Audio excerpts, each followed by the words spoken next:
যারা মেট্রো দিয়ে চলাচল করে তাদের জন্য অনেকটাই সুখবর। সেটি হচ্ছে যে আপনাকে এখন আর ঠিক এভাবে লাইনে ধরে হচ্ছে টিকিট নিতে হবে না বা কার্ড নিতে হবে না। তার জন্য বিশেষ একটি সুবিধা নিয়ে এসেছে। আপনি এখন ঠিক এই যে পদ্ধতি, সেটি হচ্ছে আপনাকে এখন অনলাইনে রিসার্চ করে আপনি হচ্ছে যে এখানে যাতায়াত করতে পারবেন। তবে সে অনলাইনে রিসার্চ করার জন্য বেশ কিছু নিয়ম আছে, খুব সহজ নিয়ম। আমরা সেই বিস্তারিত ব্যাখ্যা এবং তথ্য কীভাবে কী করতে হবে সেটি আমরা এখন আপনাকে জানাবো।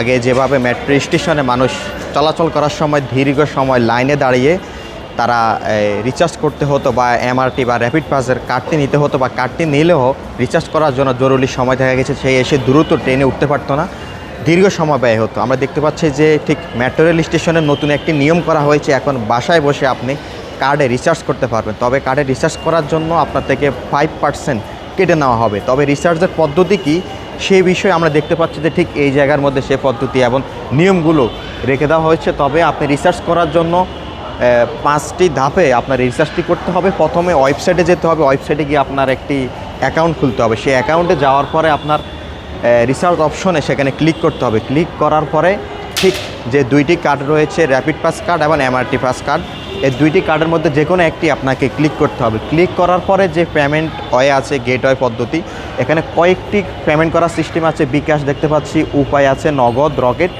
এছাড়া ভিসা কার্ডের আপনার পেমেন্ট সিস্টেম রয়েছে।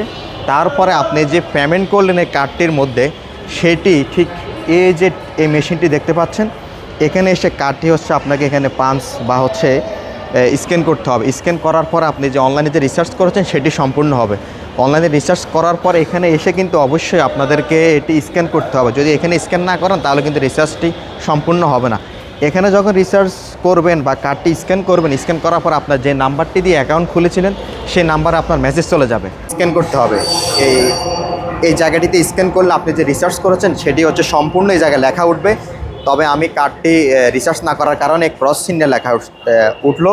তবে যারা অনলাইনে রিসার্চ করবেন, রিসার্চ করার পরেই এখানে এসে যখন এটি স্ক্যান করবেন তখনই এই জায়গাটির মধ্যে লেখা উঠবে। এখন প্রশ্ন হতে পারে, যদি আপনি ভুলে কোনো কার্ডে যদি আপনি রিসার্চ করে ফেলেন সেটি ফেরত আনতে চান তাহলে কি করবেন? এমআরটি বা মেট্রো রেল স্টেশনে যারা ব্যবস্থাপনার দায়িত্বে আছে তারা বলেছেন যে আপনাকে ওয়েবসাইটে গিয়ে আবার রিচার্জের যে ফান্ড ফেরতের আপনাকে অনলাইনে আবেদন করতে হবে। আবেদন করার পর আপনার টাকাটি ফেরত আসবে। তবে আপনি এটি অনলাইনে রিসার্চ করার পরে আপনাকে কিন্তু এখানে এসে যে স্ক্যান করতে হবে সেটির কোনো নির্দিষ্ট সময় তারা বলে নাই। অতএব আপনারা যে কোনো সময় এসে আপনার বাসায় বসে অনলাইনে রিসার্চ করবেন আর এখানে এসে শুধু কার্ডটা স্ক্যান করবেন। স্ক্যান করে আপনি আপনার যাতায়াত সম্পূর্ণ করতে পারবেন। এছাড়া আরেকটি তথ্য, সেটি হচ্ছে আপনার কার্ড নষ্ট হয়ে গিয়েছে কিন্তু আপনি ভুলে সে কার্ডে রিসার্চ করে ফেলেছেন, অথবা আপনার কার্ডটি ব্ল্যাকলিস্টে আছে, তাহলে আপনি কি করবেন? সেটিও তারা বলেছে যে আপনাকে অনলাইনে আবেদন করে তারপরে সে টাকাগুলো ফেরত নিতে হবে। বলা যায় যে, তবে অনেকে অভিযোগ করেছেন যে এখানে এসে ওয়েবসাইটে যাওয়া বা অনেকে সাধারণ মানুষ যারা আছে তারা বুঝতে পারবে না। যদি এখানে কিউআর কোড থাকতো তাহলে কিউআর কোডটি দেখে মোবাইলটি স্ক্যান করে তারপরে হচ্ছে যে সহজে ওয়েবসাইটে চলে যেতে পারতো। আর এখানে যাত্রী যারা আছে তারা অনেকে বলেছেন যে অ্যাপস যদি সিস্টেমটা করা যেত তাহলে সুবিধাটি ভালো হতো। আপনাকে এখন আর সিরিয়াল ধরে দাঁড়িয়ে থাকতে হবে না, অনায়াসে খুব দ্রুত আপনি যাতায়াত করতে পারবেন মেট্রো দিয়ে।